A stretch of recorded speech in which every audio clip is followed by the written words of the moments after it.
तो बच्चों हम लोग इसके पहले वाला जो हेडिंग अभी जस्ट पढ़ चुके हैं, उसका नाम था व्हीटस्टोन सेतु का सिद्धांत। तो उसके बारे में हम लोगों ने पूरा डिटेल से सरल विधि से हम लोगों ने उसका डेरिवेशन किया। और अगला जो हमारा टॉपिक है उसका नाम है हमारा मीटर सेतु। उसी सिद्धांत पे आधारित है ये हमारा, जो हम लोग पढ़ चुके हैं, जिसको हम लोग कहते हैं व्हीटस्टोन सेतु। क्या सिद्धांत आया था बेटा? P/Q बराबर R/S। क्योंकि उसमें 3 अज्ञात प्रतिरोध थे और एक को हम लोगों ने ज्ञात किया था, जिसको हम लोगों ने S माना था।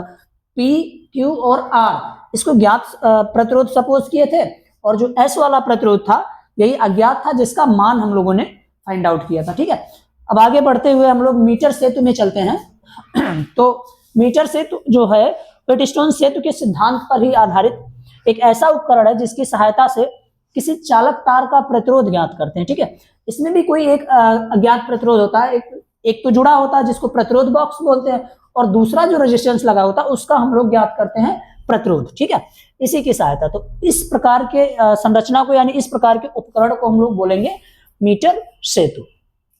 यहाँ पे इसका जो रचना है और कैसे ये कार्य करता है हमने यहाँ पे ब्लैक बोर्ड पे लिख दिया है। ठीक है, क्योंकि समझा दे रहे हैं, बाकी आप लोग यहाँ पे इसको स्क्रीनशॉट ले लेना या लिख लेना, जैसे भी आप सबको उचित लगे।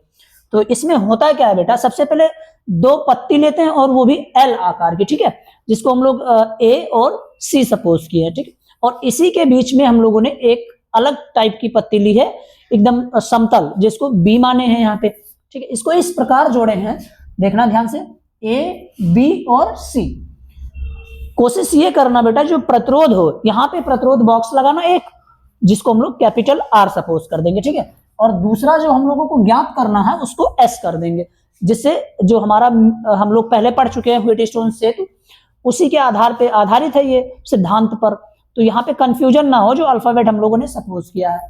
ठीक, आगे बढ़ते हुए हम लोग क्या किए, ये जो बिंदु A है, पत्ती जो लगी है पहली पत्ती, और दूसरी पत्ती को बिंदु C माने हैं, तो बिंदु A से C के बीच एक ये वाला जो तार है यहां से लेके यहां तक, ये 1 मीटर की है। टोटल पूरा कितना है?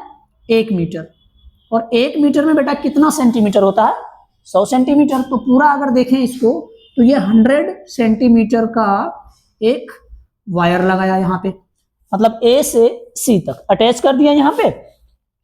ओके, उसके बाद ये जो हम लोगों ने स्केल पैमाना रखा है, इसीलिए रखा है कि अगर अविक्षेप की स्थिति हम लोगों को प्राप्त करनी होगी तो माप के लिख सकते हैं कितना डिस्टेंस पे यानी कितने सेंटीमीटर पे हम लोगों को अविक्षेप की स्थिति प्राप्त हुई। अब आगे बढ़ते हुए इसी क्रम में A और C जो बिंदु है, इसी से हम लोगों ने अटैच कर दिया एक बैटरी जिसको सेल बोलते हैं, और एक कुंजी जिसको स्विच बोलते हैं। ठीक है, तो दोनों को अटैच कर दिया, और जब स्विच को ऑन करेंगे हम लोग तो वैद्युत धारा का प्रवाह होगा, और वो भी किधर से?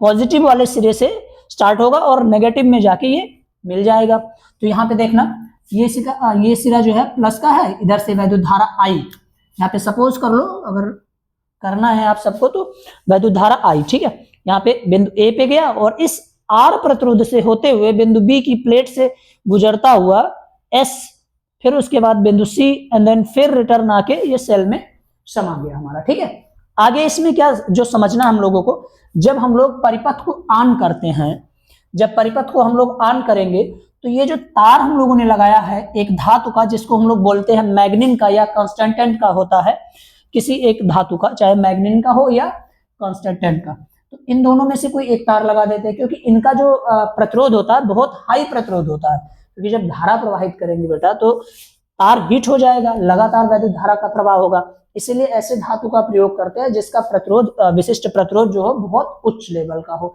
और इनका टेम्परेचर भी, ताप गुणांक भी बहुत ज्यादा हाई हो। ठीक है, तो जब हम लोग परिपथ से धारा प्रवाहित करते हैं तो जब बिंदु A में जाता है तो ये जो मैग्नीन का तार हम लोगों ने 100 सेंटीमीटर बोले तो 1 मीटर का लगाया है यहाँ पे, और बिंदु B से जोड़ते हुए एक हम लोगों ने गैल्वेनोमीटर लगा दिया यहाँ पे। ठीक है, इसका काम क्या होता है यही बताएगा हम लोगों को, विक्षेप की स्थिति। तो यहाँ पे इसके साथ अटैच किया हम लोगों ने, परिपथ तभी कंप्लीट होगा, इसके साथ अटैच किया एक जॉकी। जॉकी जो होता है वो C टाइप में होता है या J, इस तरह कुछ ऐसे। ये क्या करेगा, जो मैग्नीन का तार लगाए हम लोग, इसको हाथ से पकड़ के आगे या पीछे की तरफ खिसकाएंगे, और जब ये इसको इधर साइड लेके जाएंगे बाएं तरफ अपनी तरफ खींचेंगे तो ये जो सुई है गैल्वेनोमीटर की ये बाएं तरफ जाएगी। उसके पश्चात अगर हम लोग इसको राइट की तरफ यानी दाहिने हाथ की तरफ लेके जाएंगे तो ये जो गैल्वेनोमीटर का सुई है वो जाएगा हमारा दाहिनी तरफ। ठीक है, इतना क्लियर हो गया। अब इसके बाद हम लोग क्या करेंगे, जब ये जो मैग्नेट का तार है जॉकी को हम लोग एक ऐसी जगह पे लेके आएंगे कि जो गैल्वेनोमीटर की सुई है वो शून्य पे आके ठहर जाए, और यहाँ पे हम लोगों ने माना है कि यहाँ पे आके रुक गई है।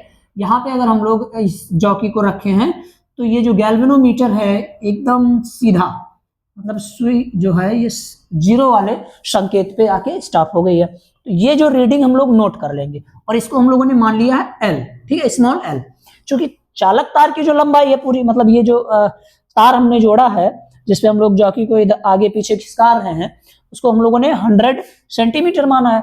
तो जब ये एल दूरी हम लोगों ने ज्ञात कर लिया कि यहाँ से बिंदु ए तक की दूरी एल है, तो जो बचा हुआ तार है वो 100 माइनस एल हो जाएगा। हालांकि इसका काम अभी आगे लगेगा जब हम लोग विशिष्ट प्रतिरोध ये अज्ञात प्रतिरोध की गणना करेंगे। तो ये हो जाएगा हमारा बचा हुआ तार। इसके बाद यहाँ पे जो हम लोगों ने लिखा कि बिंदु ए तथा सी के मध्य 1 मीटर लंबा मैग्नीन का प्रतिरोध तार लगा होता है।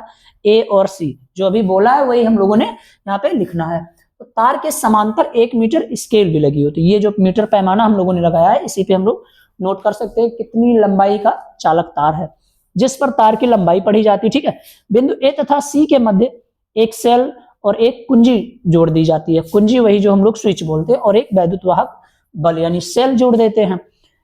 जिस प्रतिरोध को ज्ञात करना होता है उसको बिंदु बी तथा सी के मध्य जोड़ते हैं। ये जो हम लोगों ने एस सपोज किया है, ये जो प्लेट है इसको बी माने हैं और इस प्लेट को सी माने हैं, तो इन दोनों प्लेटों के बीच हम लोगों ने एक प्रतिरोध जोड़ दिया जिसको हमें ज्ञात करना। ठीक है, तो शून्य विक्षेप की स्थिति हम लोग समझ लिए कैसे आएगा। शून्य विक्षेप की स्थिति जब प्राप्त कर लेंगे तो हम लोगों को पता चल जाएगा किस बिंदु पर यानी कितनी लंबाई की दूरी पर हम लोगों ने विक्षेप की स्थिति, शून्य विक्षेप यानी अविक्षेप जिसको बोलते हैं, वो प्राप्त कर लिया। तो इसका जो एक फार्मूला आएगा बेटा, सेतु जब संतुलित अवस्था में होगा, संतुलित अवस्था में कब होगा, जब ये गैल्वेनोमीटर का सुई जो है जीरो पे आके रुकेगा। और जीरो कब होगा, जब ये चालक तार पे हम लोग जॉकी को राइट या लेफ्ट साइड खिसकाएंगे और गैल्वेनोमीटर का जो सुई है वो जीरो पे हो जाएगा, तब वो हो जाएगा हमारा अविक्षेप की स्थिति। तो यहाँ पे जो हम लोग लिखेंगे सेतु जब संतुलन होगा उसकी अवस्था में, संतुलित अवस्था में, क्योंकि ये सिद्धांत काम करता है हमारा व्हीटस्टोन सिद्धांत के आधार पर। तो व्हीटस्टोन सेतु का जो सिद्धांत था P/Q बराबर R/S, इसमें S जो था वही हमारा अज्ञात प्रतिरोध था। तो यहाँ पे हम लोग P यानी विशिष्ट प्रतिरोध का जो फार्मूला होता है तो यहाँ पे लिखेंगे P की जगह पे हम लोग लिखेंगे रो चालक तार की लंबाई बटे A, L/A, और बटे में ये जो Q है ये भी प्रतिरोध है हमारा। तो यहाँ पे अब ऐसे समझना, ये जो L दूरी है इसको हम लोगों ने माना है और ये 100 माइनस L को, तो ये हमारा जब R है और ये S है, यहाँ से यहाँ तक की दूरी इसको मान लेंगे हम लोग P, और यहाँ से यहाँ तक की दूरी यानी प्रतिरोध, ये प्रतिरोध तार है पूरा 100 सेंटीमीटर का, और इसको मान लेंगे हम लोग Q। ठीक है, ये चार हो गए P, Q, R और S। तो यहाँ पे जो Q का मान आएगा यहाँ पे भी रो, यहाँ पे क्या 100 माइनस L आएगा, 100 माइनस L और बटे में A। विशिष्ट प्रतिरोध बेटा होता है यही रो L/A फार्मूला। और उसके बाद यहाँ पे R, ये जो R प्रतिरोध है यहाँ पे R दिया ही गया है तो R रख देंगे, और बटे में S का मान, यहाँ पे S प्रतिरोध जिसको अज्ञात माने हम लोग S लिख देंगे। फिर आगे क्या देखेंगे, इसको सॉल्व कर लेते हैं। इसको जब सॉल्व करेंगे हम लोग तो क्या आएगा, यहाँ से सॉल्व करने पर ध्यान से देखना, इस बटे को हम लोग सॉल्व करेंगे तो रो L/A और गुणे में क्या हो जाएगा, यहाँ पे ये A ऊपर चला जाएगा और बटे में बचेगा रो इंटू 100 माइनस L। तो यहाँ रो से रो कटेगा, A से A कटेगा, और इधर बराबर में बचा R/S। इस साइड देखते बेटा आगे, इसमें क्या बचा केवल L, और अपॉन में बचा बेटा यहाँ पे 100 माइनस L, 100 माइनस L, ये यहाँ पे L बचा, यहाँ से बचा 100 माइनस L। बराबर की जगह पे हम लोग बराबर का साइन लगा देंगे, बाकी जो प्रतिरोध बचे हुए हैं R/S को हम लोग ऐसे ही लिख देंगे। क्योंकि हम लोगों को S जो अज्ञात प्रतिरोध इसी को ज्ञात करना था, क्रॉस मल्टीप्लाई करा देंगे, L गुणे S बराबर R in bracket 100 minus L हो जाएगा ये।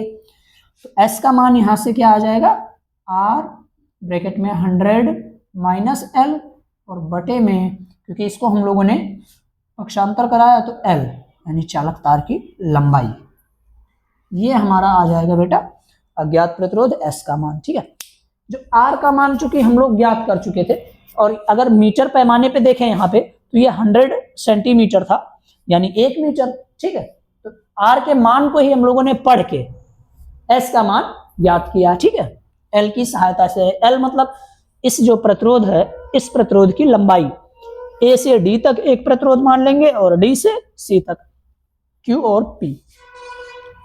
ठीक है बेटा।